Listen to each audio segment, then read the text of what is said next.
Loin des conférences classiques sur le réchauffement climatique, c'est ici sur les vastes plaines glaciaires de l'Antarctique que le phénomène interpelle le plus. Les scientifiques observent avec le plus grand étonnement la fonte des glaces due au réchauffement climatique à un rythme qui défie toute prévision. David Holland, chercheur à l'Université de New York, est l'un d'eux.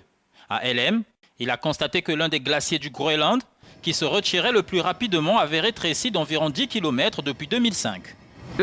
C'est donc le glacier d'Elheim, loin à ma droite, devant le mélange, se trouve le fjord d'Elheim. Et ce glacier a reculé d'une dizaine de kilomètres depuis une dizaine d'années de cette position, loin à ma gauche, à l'endroit où vous le voyez aujourd'hui.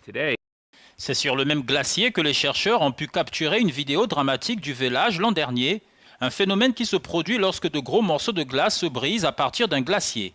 Dans la vidéo, qui a été accélérée 20 fois ici, on peut observer de minces sections appelées bergs de pinacle s'écrasant dans la mer. Vu de l'espace, le spectacle est effrayant.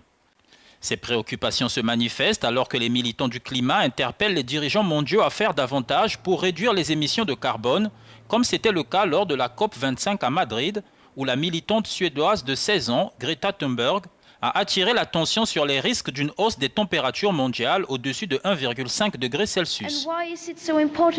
Et pourquoi est-il important de rester en dessous de 1,5 degré? Parce que, même dans une certaine mesure, des gens meurent de la crise climatique.